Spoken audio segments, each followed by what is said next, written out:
this one's absolutely cool. I keep saying this phrase. You might have even come to this video because I've pointed to it from another video, but I always use this phrase, and we'll talk about it a bit more here. Don't throw baby out with the bathwater.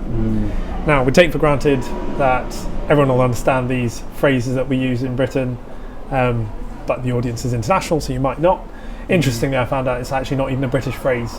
It's German from 1512, from very brief research, a quick Google. But the phrase itself, Chris, you buy into this too, right? It's a great phrase. Yeah, I love it. What's it mean to you?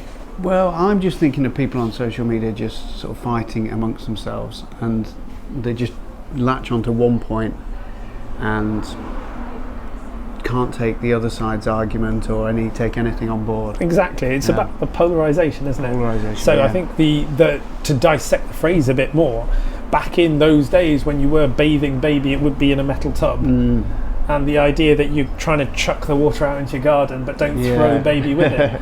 And I think this is the whole point about nuance, that who has all the right answers? Historically, who has everything right? You could argue that a handful of figures at best might come close, those that are given godly status, the Buddha, etc. But there's not many people that have had seemingly everything they've ever said. Right? So does that mean that we discount everything everyone else has said because it wasn't in a perfect line on stone tablets? Yeah, and I think it irritates me because I see it coming from a place of anger or fear, and I'm just thinking about that phrase, because throwing the baby out, there's something about something very precious in the dirty bathwater. And I think if something's making you angry or upset, the baby is like your shadow, like something in your shadow, the golden shadow, there's something in there that you can, whatever's making you mad, if you can look at that and why. You mean the Jungian Shadow? Jungian Shadow, so it's something in you that the reason you're getting angry or sad, if you can explore that, you're going to get some gold, and it's going to make you into a more stronger, more grounded person. That's the baby. Absolutely. There's something, that the other side, the polarized opposite end, might be critiquing something you're not happy with being critiqued because you're protecting it. I mean, I also think of it in a different term of, we all make models. The brain does it whether you want to or not. You'll make a model of the world, which basically means that you will construct some kind of assumption. And that assumption will be based on the people that you hear it from, parents, friends, school teachers, your culture, society, which videos you click on, etc., etc. But there'll be it's not going to cover everything because it doesn't have everything in the model. It doesn't have all the information, all the stories ever. I don't know about the cultural nuances of countries in islands in the Pacific. I've got no overlap with that. I could look it up, but I'm totally ignorant to that at the moment. So then if there happens to be something that involves that, my model doesn't cover it. Now, there will be unique aspects to those cultures, those stories, which, because I don't know about and I'm ignorant of, and my model doesn't cover, it can make my model ineffective when thinking about those situations. So we all get very polarized listening to stuff on the news. That's the whole point, right? They are, if you haven't noticed, they're meant to scare you, and that keeps you going back for more. And with that, you can often end up as an armchair angry person, just because there is a model that you have, and you hear about something other side of the world, which we have at least no concept of. We're only fed these images, which are highly picked out and curated.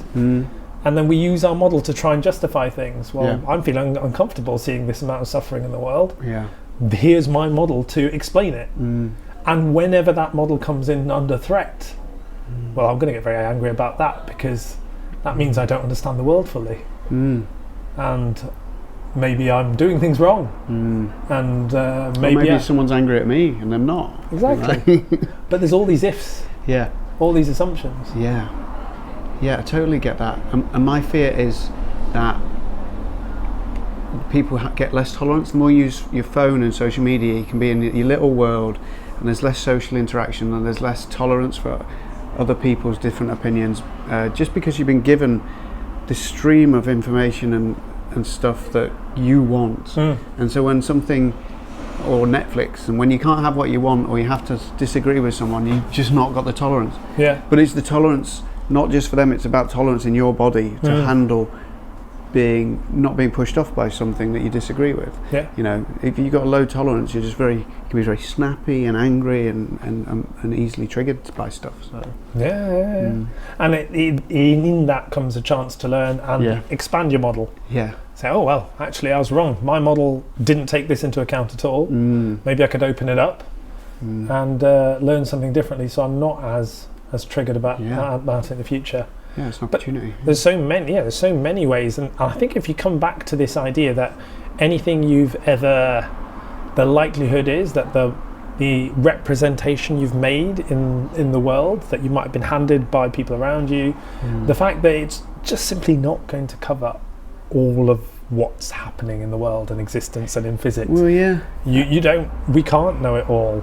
And like a sentence or two on a comment on Facebook is no way to be able to understand another person. Absolutely. So, and it will be picked. It's crazy, really. To get mad at a few sentences, it's weird. So it's just saves so much time just to go, my model's going to be ineffective.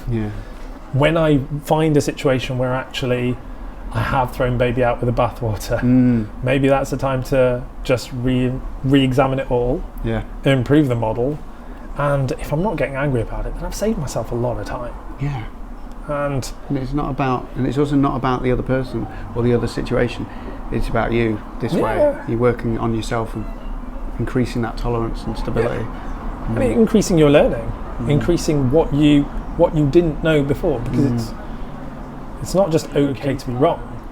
It's really important to acknowledge how much we are continually wrong. And all of science is based on that. It's actually about finding what do we know, can it be disproved? All hypothesis testing is about disproving things, where are you wrong? And that's how you push things into different areas.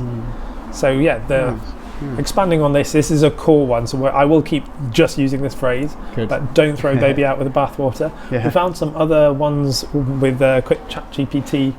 Look for equivalents. There's a Persian one which sounded interesting, which is burn neither the skewer nor the kebab.